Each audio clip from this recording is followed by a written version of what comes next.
Hey, deserving listeners, 90 Day Fiancé, let's watch. My name is Dr. Kirk Honda. I'm a therapist and a professor. As I always say, everything that I say in reaction to these shows is completely speculative based on very little information. Keep that in mind. Let's watch. Thank you. Thank you. You're beautiful. Thank you. Oh my gosh. It's kind of surreal seeing you in person. I mean, I've known you for a long time. I think you look great, but you're smaller than I thought. Oh, is it weird for you? It's different. Yeah. Okay, so on one hand, if it is true that she's smaller than he had, the vision in his mind, the idea in his mind, if she's smaller than expected, okay. But there seems to be a fair amount of things that he'll say that doesn't seem to accept the reality of the situation. Maybe, now that they're in person, it'll really set in. It's like, oh, this is the reality. I failed to imagine it in my mind and prepare myself, but now that I'm seeing everything in the flesh, I'll fully internalize the reality of the situation. So is it that he's oblivious?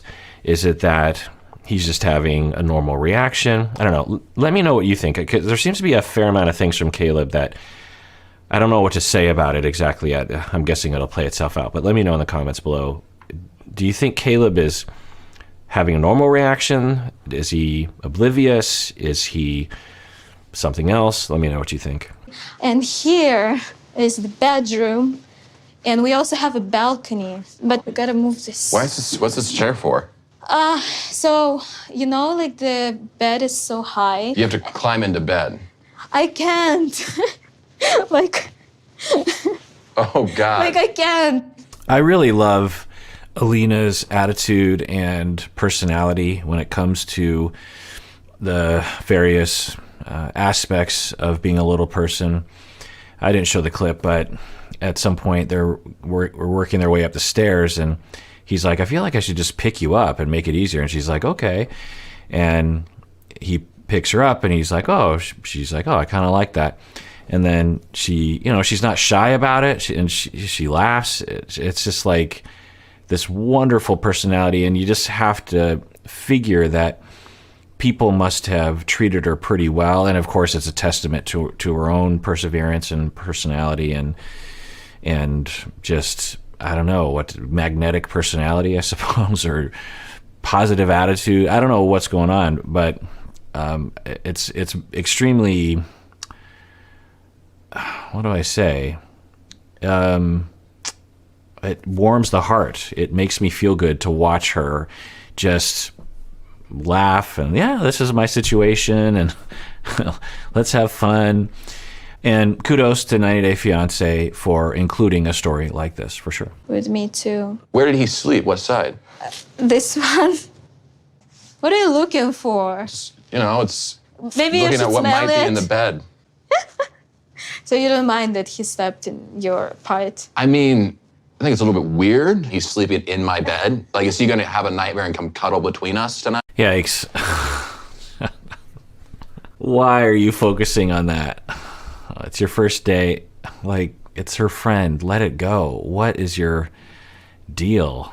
Ugh. And she's rolling with it, which is great. The other thing that they're commenting on, or they're telling us the storyline, is that he booked the hotel, and it's not, it doesn't have an elevator or a ramp for wheelchairs, and so it's really hard for her to get around. She rolls with it extremely gracefully, if you will. She, adjusts very gracefully. But as someone in the United States, where I believe it is code that all structures, hotels, public places, restaurants are compliant with wheelchair accessibility, buses, I could see him booking a hotel and not asking, because he just figured, well, aren't all hotels like that? I don't know if that's the case, but I think some people in the comments were hacking on him for not checking, and I'd have to say, I don't know if I would know. Now, I guess we would hope that Caleb would Google a little bit about, okay, well, let's do some research here. Maybe I'm making some assumptions. Let's make sure, maybe even call the hotel and say, look, my partner is going to be in a wheelchair. What's the situation? You'd think there'd be a little bit more awareness that there might be an issue there. But on the other hand, I think for a lot of people in my neck of the woods, they would just maybe assume naively that it's the same standard around the world. You can go cuddle in his bed. You know, he cuddled here, you can go over there if you want. So you don't mind if I cuddle with Elijah? You don't mind? You probably do it back in Russia all the time. No, we don't do that. We don't cuddle. I cuddle my friends. It's not Really? It's not a weird thing. But how? How? So like, Patting? if you're my friend, it would be like, you know, might just hang out and.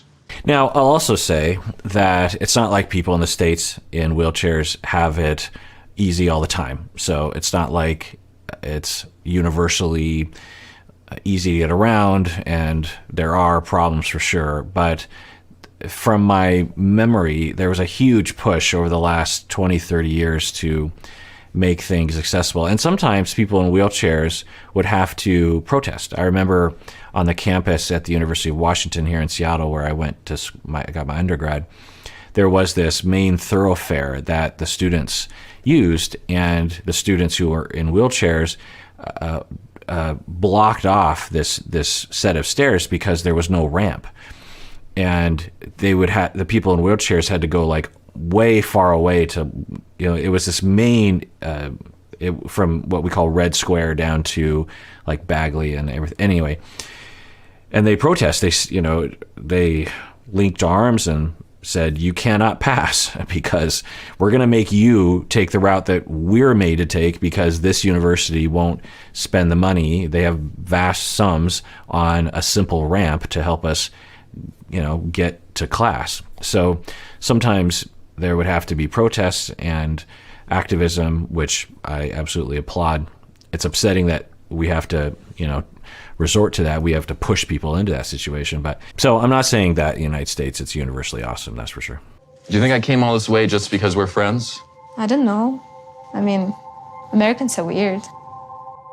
We need to take some time. Like, I'm excited to see you, but I have no mental energy. My brain's just like falling apart as we talk.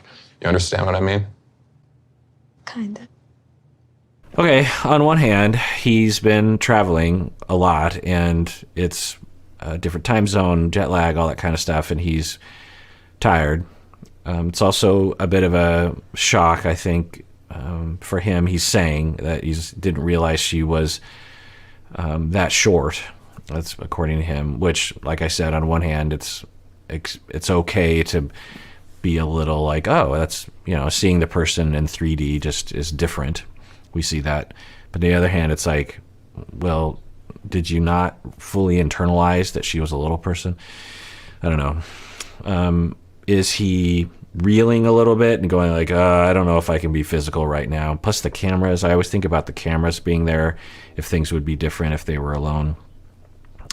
She's disappointed, I think. She's like, I thought we'd cuddle. I thought we'd kiss or something. So, I don't know. Maybe tomorrow they'll be able to connect. I'm gonna go clean up, so. Yeah, okay. I'm here. Where else can I be?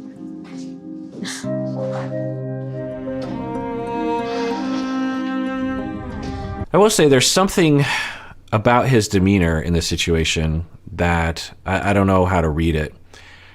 A distance, a frustration, an anger of some sort. I don't know. Maybe he's just tired, but I'm guessing we'll find out, because I think we're at the end of this episode next week, as to whether or not this sort of vibe will persevere. How I wanted it to go. We know each other for 13 years, and it was building up all this time, and now you say you're tired and you want to go to bed? I was hoping that he would show at least some affection. Does he like me or not?